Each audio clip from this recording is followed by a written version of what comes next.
sepanjang maslahat. Makanya nanti untuk umat Nabi Muhammad, jangan tunggu panggilan sholatnya adalah panggilan langsung dari Allah. Minta, punya masalah apa? Aku selesaikan, kata Allah. Di sholat itu bukan main-main, bukan beban, bukan sekedar kewajiban, tapi kewajiban yang dipaksa untuk membahagiakan kita. Kalau Allah nggak sayang, nggak akan disuruh sholat. Pak, Bu, itu panggilan sholat. Perhatikan panggilan pertamanya, Al-Baqarah ayat 45. Wasta'inu bis sabri wassalah. Kata Allah, hei hambaku, kalau engkau punya masalah, sabar dulu, terima. Karena aku titipkan masalah itu kepadamu untuk meningkatkan kualitas hidupmu, bukan ingin membebanimu. Dan tidak mungkin aku uji engkau dengan masalah itu kecuali engkau mampu mengatasinya. La yukallifullahu nafsan illa wus'aha. Nah sekarang bawa itu lewat sholat, minta solusi kepada Allah, terima dulu dengan sabar. Setelah itu belajar untuk meningkatkan kualitas hidup, dan bawa lewat sholat, minta solusi. Jadi ternyata saat kita menunaikan sholat, itu diperintahkan oleh Allah, minta punya masalah apa. Makanya kita katakan, begitu Allah perintahkan, wasta'inu bis sabri wassalah. Hei, kalau punya masalah, terima dengan sabar, minta tolong, minta solusi kepada Allah lewat sholat.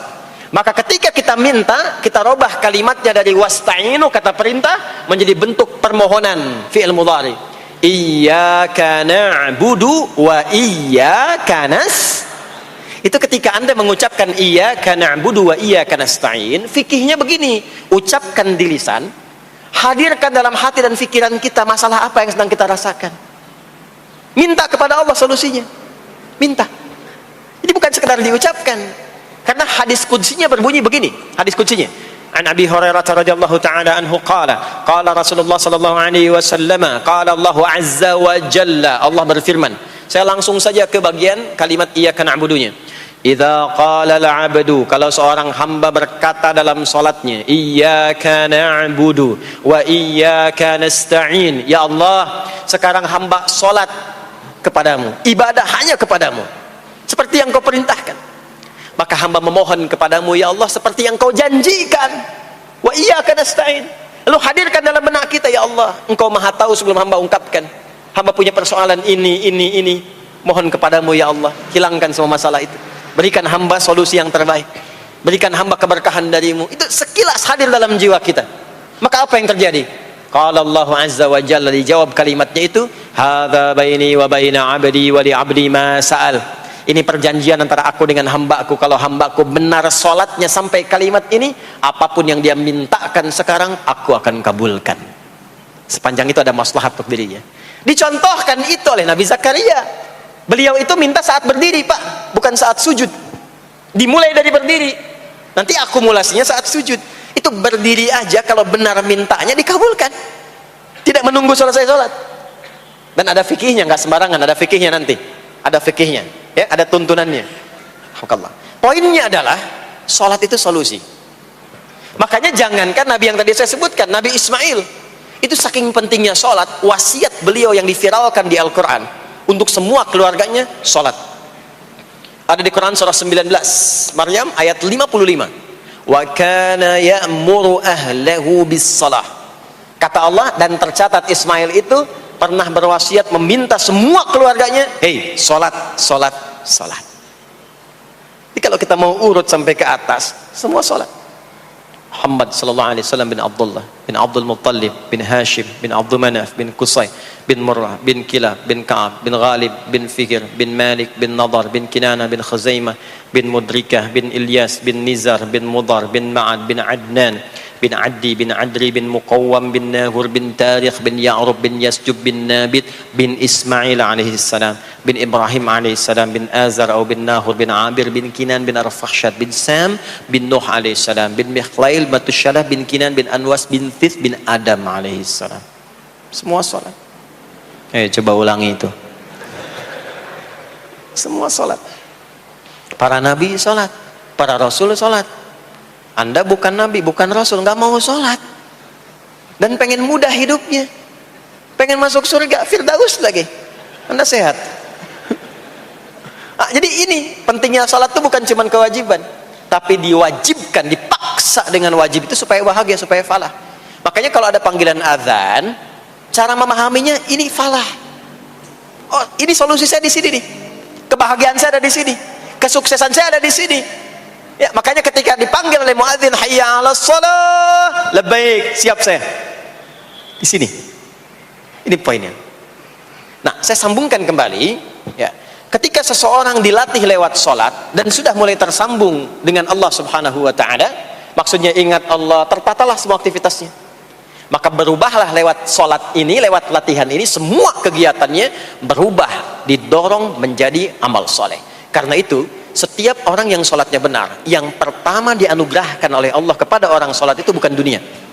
Bukan dunia. Tapi perubahan perilakunya menjadi lebih baik. Jadi bukan kaya dulu. Ya. Abdurrahman bin Auf tuh hijrah masuk Islam.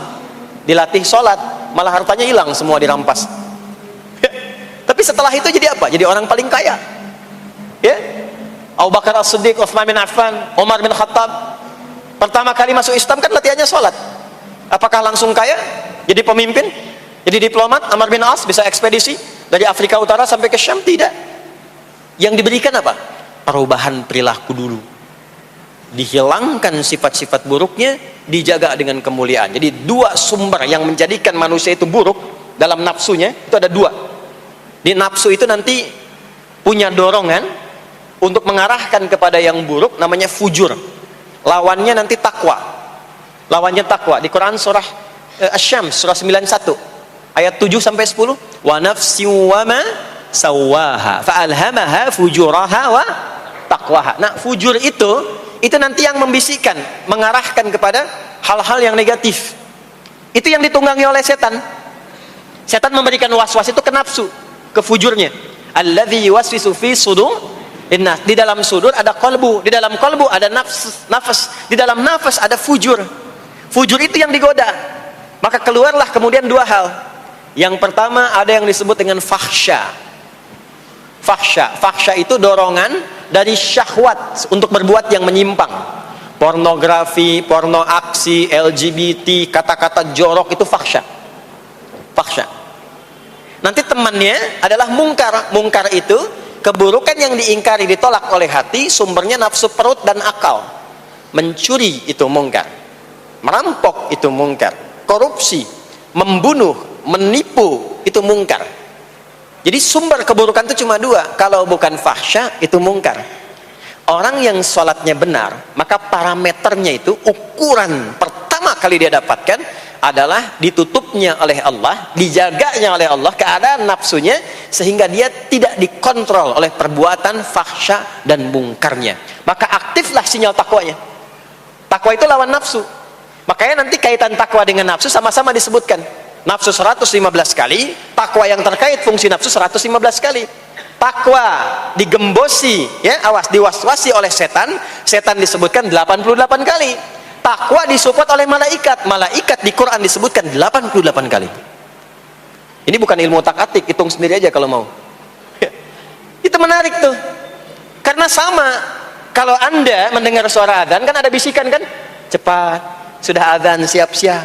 Itu malaikat tuh. Tapi begitu selesai adzan, la ilaha illallah, tenang, baru adzan, belum qomat. Itu setan. Terus dua-duanya tuh, ya, memberikan bisikan, yang satu mensupport dan seterusnya. Yang paling menarik adalah kalau sholat kita benar, maka sinyal takwa aktif. Makanya amalan takwa pertama itu sholat. Setelah beriman, amalan takwa pertama sholat. Al-Baqarah ayat 2 dan 3.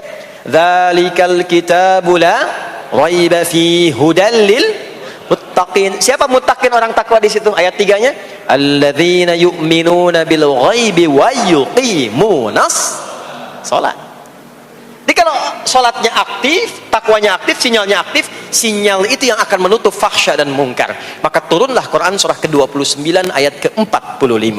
Utlu ma uhiya ilaika minal kitabi wa aqimis shalah. Kita hafal tengahnya, innas salata tanha 'anil fahsya'i wal munkar. Maka kalau orang sholat tidak akan berbuat fahsya, tidak ada lagi yang melambai laki-laki.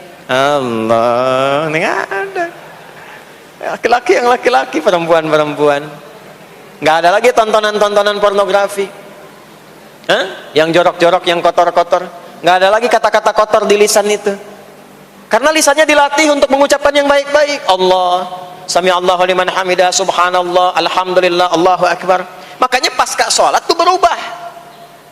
Maaf ya, Allah tidak memberikan kepada Nabi Muhammad SAW tongkatnya Nabi Musa, mukjizatnya Nabi Isa, apalagi Nabi Ibrahim dan selainnya.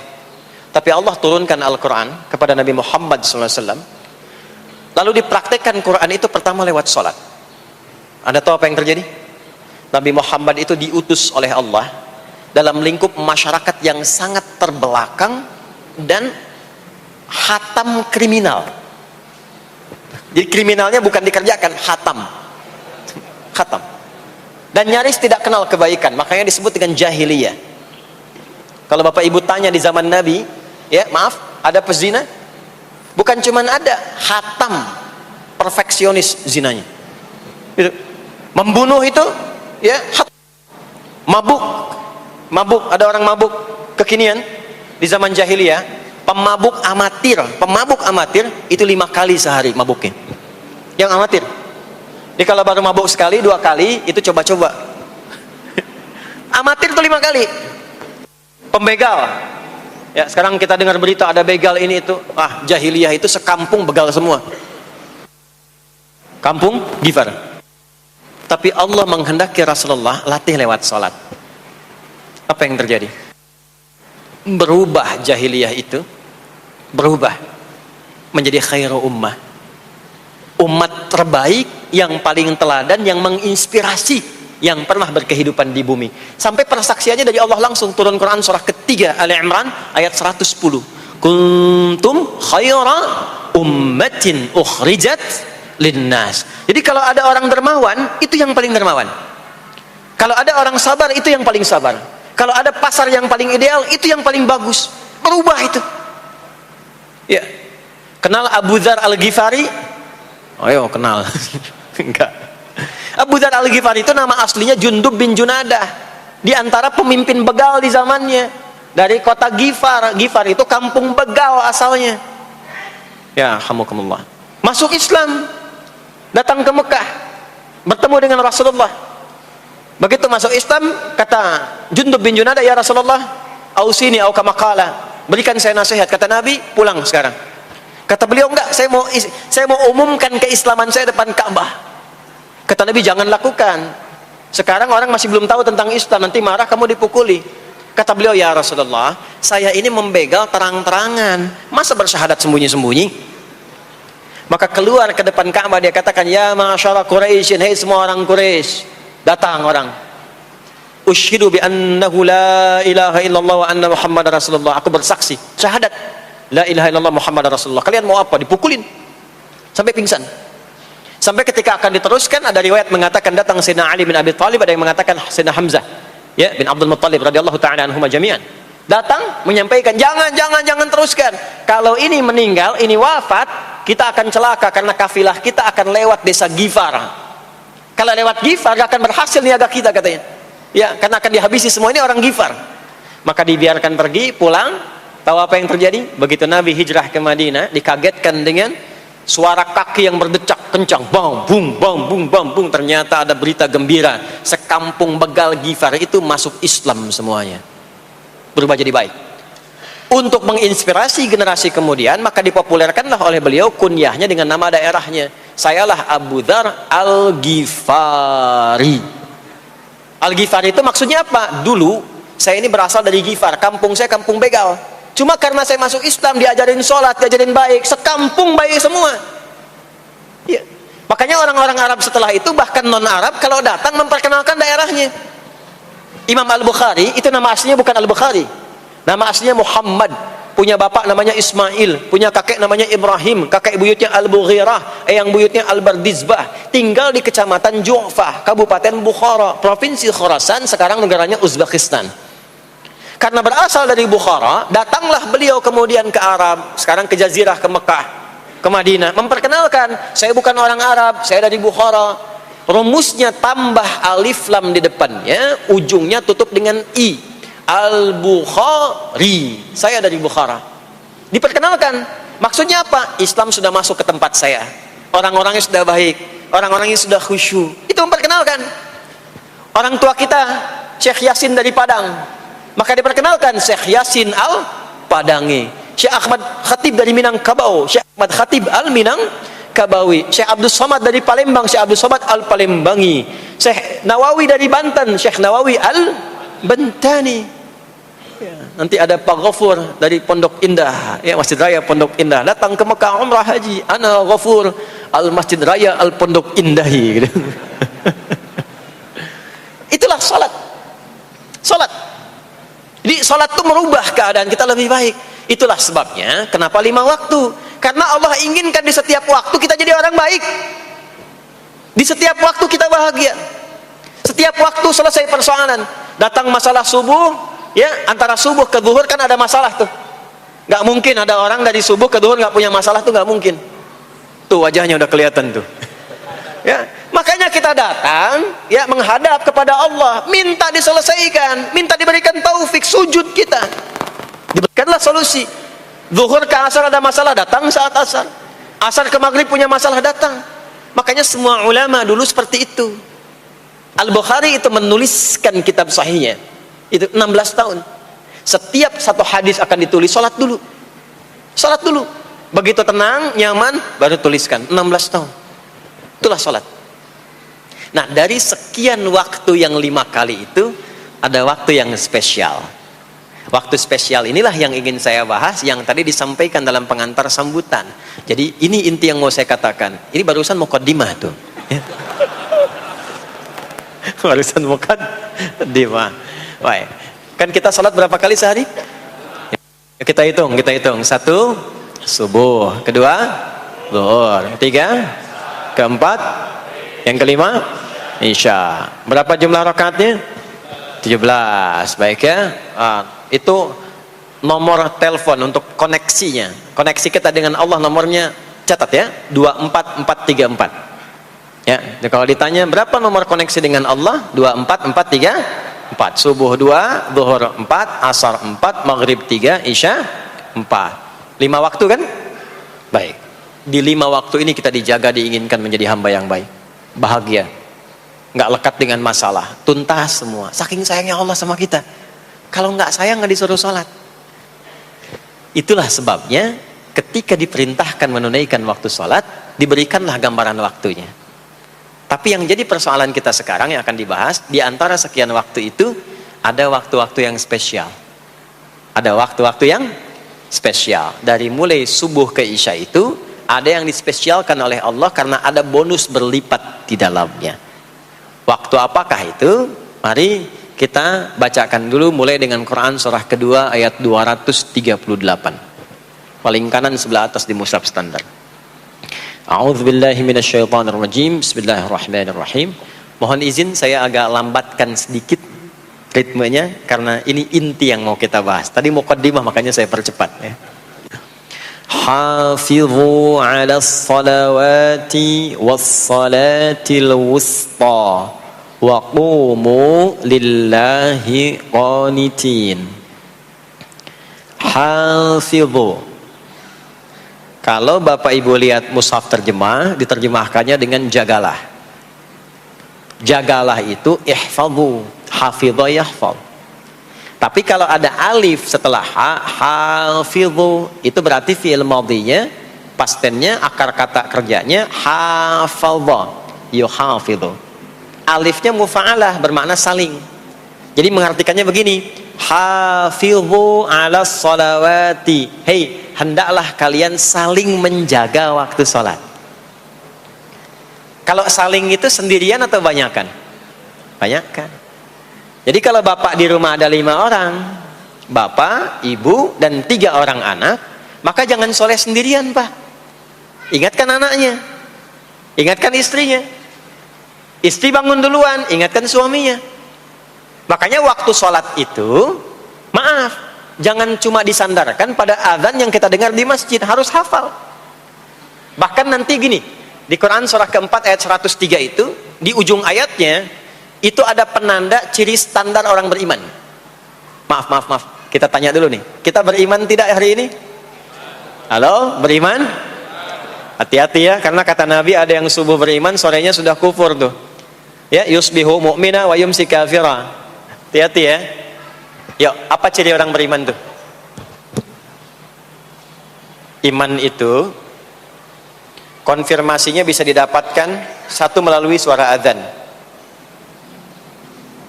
Adzan itu sama dengan penanda waktu sholat.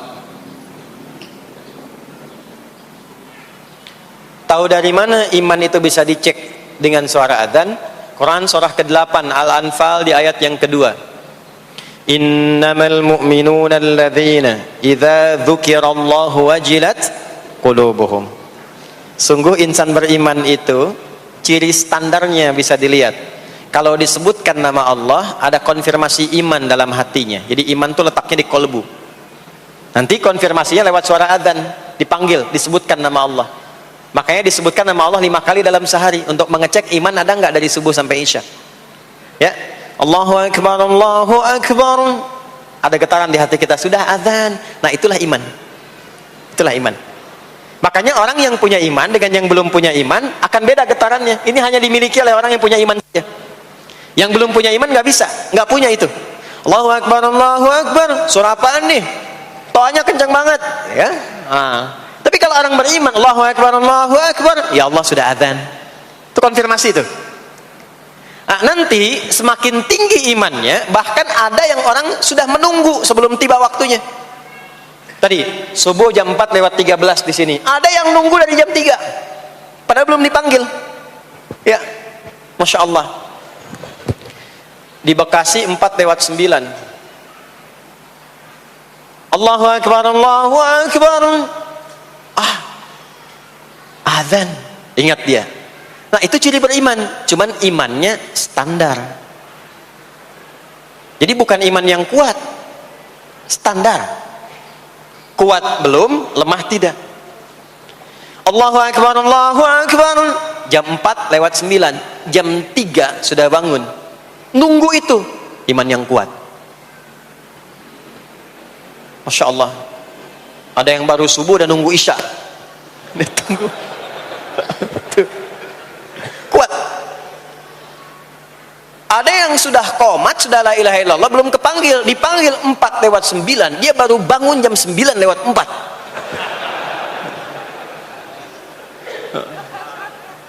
Tuh. Nah, ini iman lemah. Di bawah. Ciri standar, karena dipanggil ingat, maka ciri standar orang beriman itu tahu waktu sholat. Harus tahu Pak, Bu. Itu standarnya. Itu ada di Quran surah keempat, di akhir ayat 103. Inna salata kanat 'alal mu'minina kitaban mawquta.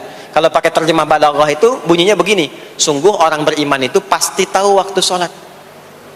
Nah, jadi kalau ditanya jam berapa zuhur nanti belum bisa kita jawab dengan sempurna, itu artinya apa? Imannya belum naik itu ke level standar, belum menguat. Ya, ini poinnya. Nanti kapan waktu sholat itu tiba?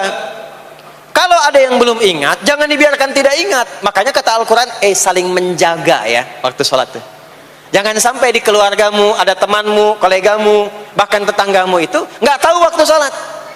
Bahkan nggak sholat, itu bahaya. Kalau memang sayang sama anak, ingatkan. Sayang istri dengan suami, ingatkan. Tanda istri beriman yang cinta dengan suaminya, tanda pertamanya ketika mengingatkan suaminya pada semua hal yang disukai oleh Allah. Begitu sebaliknya. Maka kata Al-Quran, hafidhu, saling menjaga waktu sholat. Disebutkan di situ alas sholawat, bentuknya begini. Tulisannya alif, lam, wawu, alif, ta maftuha begini. Alas, begini tulisannya. Karena nanti ada yang begini, as-sholat, ada yang begini. Biar saja, nggak usah. Ada yang begini, ta marbutah. Seperti Al-Baqarah ayat 3, alladzina yu'minuna bil ghaibi wa yuqimunas shalah. Begini tulisannya. Ada yang begini. As-salat pakai alif, ta, gini. Tapi di Al-Baqarah ayat 238 tulisannya begini.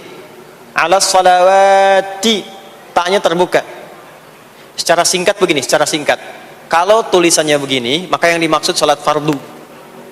Yang dimaksud sholat apa? Sholat fardu. Sholat fardu itu ada berapa? 5 waktu. Maka kata Allah, hei, saling jaga ya. Waktu sholat yang fardu itu yang 5 waktu. Di antara yang 5 itu ada yang spesial. Was-sholatil wusta, waktu yang pertengahan, tengah-tengah di antara 5 waktu itu. Yuk kita tuliskan dulu sebentar. Sholat, ada sholat apa saja?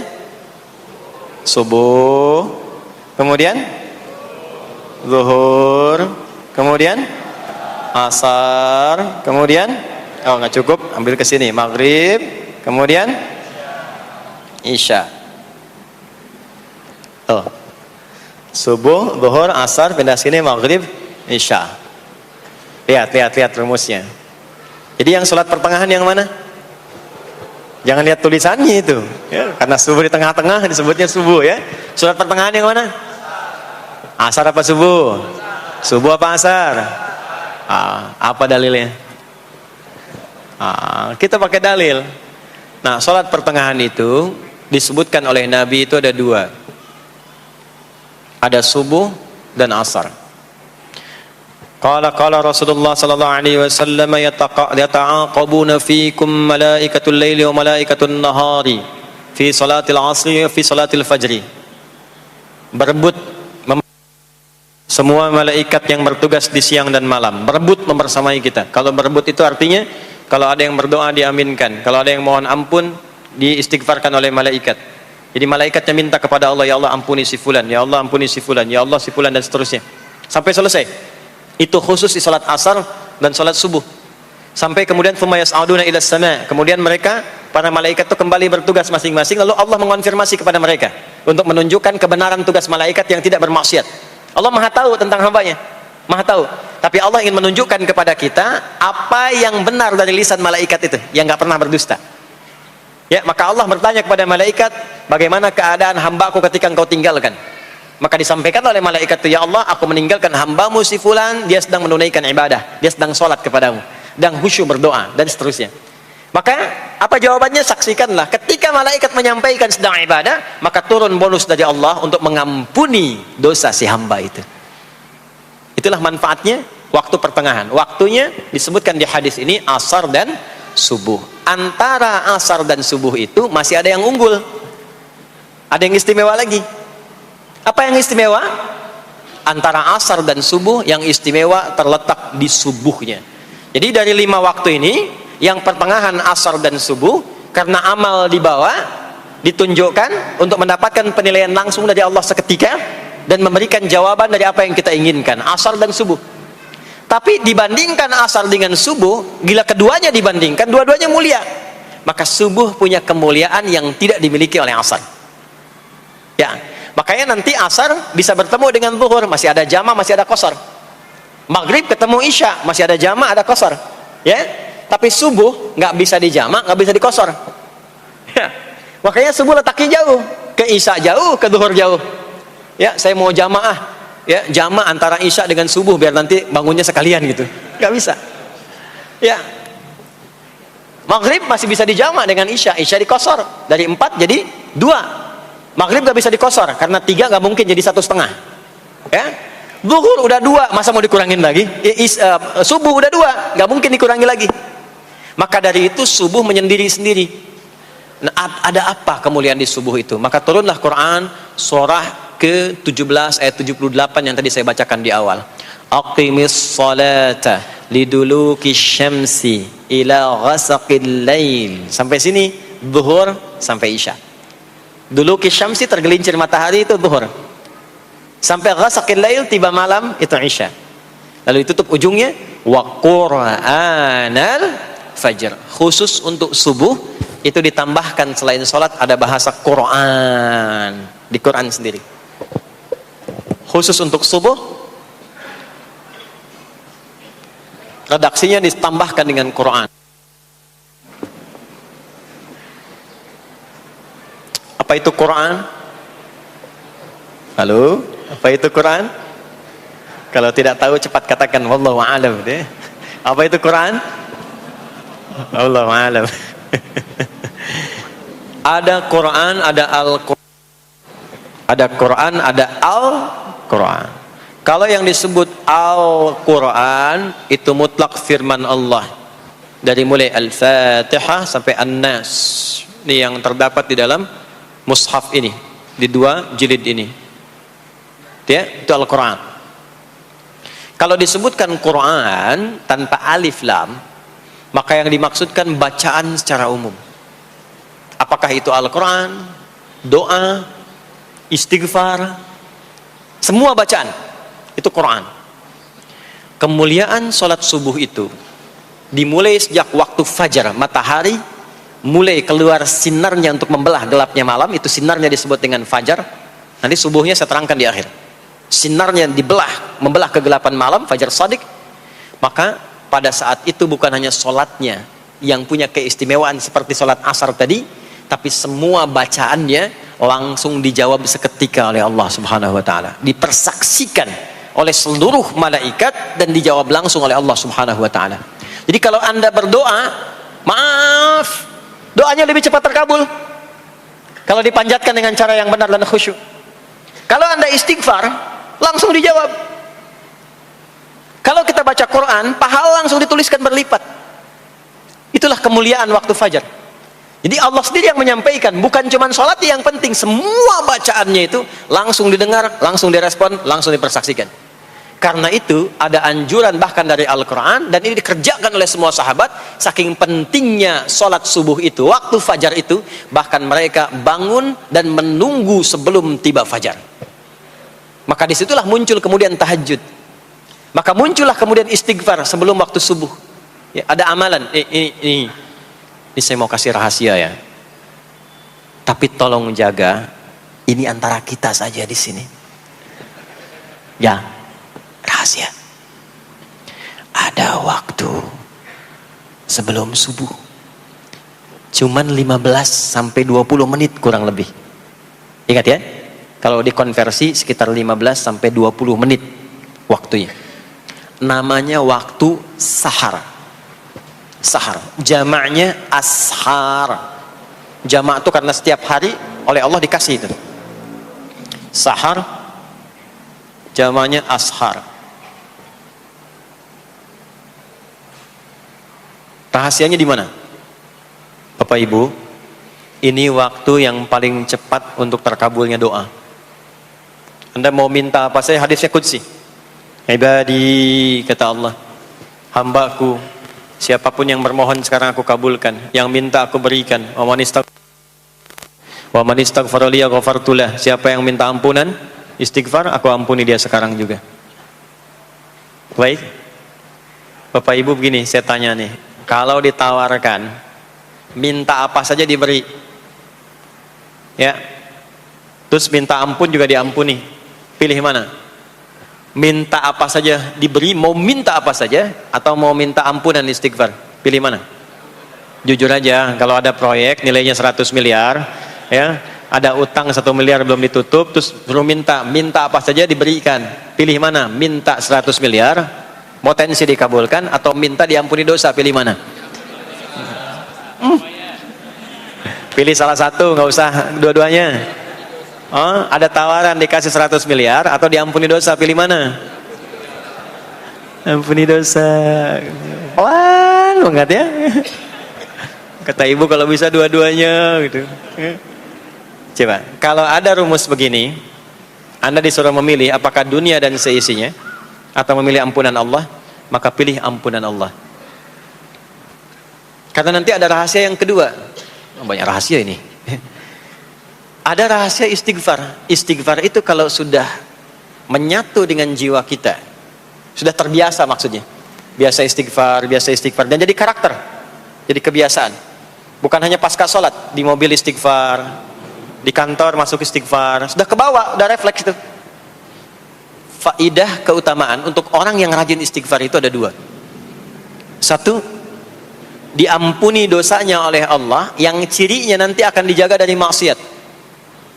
Ya, bukan maksum, karena maksum itu untuk para nabi. Untuk para nabi dan rasul. Manusia nggak ada yang maksum selain nabi dan rasul. Maksudnya apa? Diberikan petunjuk oleh Allah untuk menjaga diri. Sehingga ketika dosanya diampuni, dia nggak berbuat dosa itu lagi. Mata biasa melihat yang tidak baik, tobat, diampuni dosa mata itu, cirinya adalah mata nggak senang lihat yang nggak baik lagi. Itu dosa mata diampuni, ciri tobat diterima. Maka istighfar itu menggugurkan dosa-dosa dan menjaga kita dari perbuatan salah. Yang kedua, orang yang sudah terbiasa beristighfar, itu doa cepat dikabulkan bahkan sebelum ia memintanya dan memohonkannya. Di sebelum melafazkannya, itu bisa terjadi Allah sudah mengabulkannya. Itulah kemuliaan istighfar. Nah, orang-orang yang istighfar menunggu waktu datangnya fajar, itu mendapatkan kemuliaan langsung dari Allah, sampai dikatakan di Al-Quran, disebutkan sebagai orang-orang yang akan menghuni taman surga yang sekarang sedang beraktivitas di dunia. Itu ada di Quran surah ke-51 ayat 15 sampai 18. Yang istighfarnya di ayat 18. Ya, jaminan surganya ayat 15, 16, 17-nya tentang tahajud. Innal muttaqina fi jannatin wa 'uyun akhidhina ma atahum rabbuhum innahum kanu qabla dhalika muhsinin. 17-nya kanu qalilan minal laili ma yahja'un, bahkan nunggu waktu sahar, nunggu subuh, tahajud dulu. Kemudian 18-nya wabil ashari hum yastaghfirun. Istighfar, sampailah tiba dia waktu fajar subuh. Ya, itu selesai dia istighfar, dapat kesempatan subuh, sholat dulu 2 rakaat. Itu saking tingginya waktu itu, nilainya kata Nabi melebihi dunia dan seisinya. Masya Allah.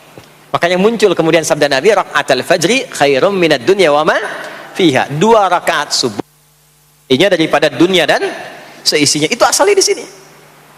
Jadi memang subuh itu masih diperjuangkan. Dan subuh itu generatornya, kalau subuh sudah bisa konsisten, yang lainnya ikut. Subuh itu kalau sudah konsisten, subuh ke masjid jamaah subuh, jamaah bangun tahajud, istiqamah istighfar, itu kalau subuhnya sudah bagus, yang lainnya ikut. Ya, makanya ada kaum yang sekarang sangat khawatir jumlah orang Islam kalau sholat subuh itu seperti sholat Jumat, sangat takut itu. Ya, ada ini viral kisahnya, saya nggak ceritakan pun Anda bisa dengar. Ya, jadi ada golongan orang Yahudi yang selalu mengamati jamaah sholat subuh umat Islam, dan dia melihat, ya, ketika mulai ramai, dia mulai katakan, kenapa Anda selalu mengamati itu?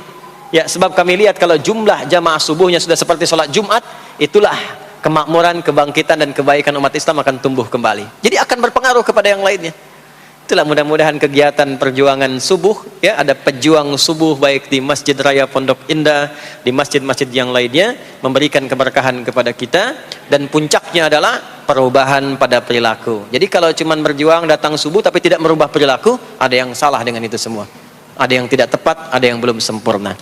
Itu yang bisa kita sampaikan sebagai kajian pembuka kita di kesempatan kali ini. Mudah-mudahan ada manfaat yang bisa kita dapatkan. Kesimpulannya adalah salat adalah inti amalan kita yang bisa merubah alur kehidupan kita dunia dan akhirat. Salat kunci kebahagiaan, salat kunci kesuksesan, salat kunci datangnya rahmat Allah Subhanahu wa taala. 2, Allah meminta kita menunaikan salat 5 kali dalam sehari untuk memudahkan semua urusan kita di setiap waktu dalam sehari itu.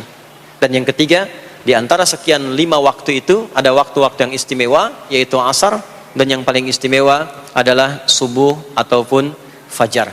Mudah-mudahan kita bisa konsisten menunaikan dan menjaga waktu salat itu sampai kita pulang kepada Allah dalam keadaan husnul khatimah.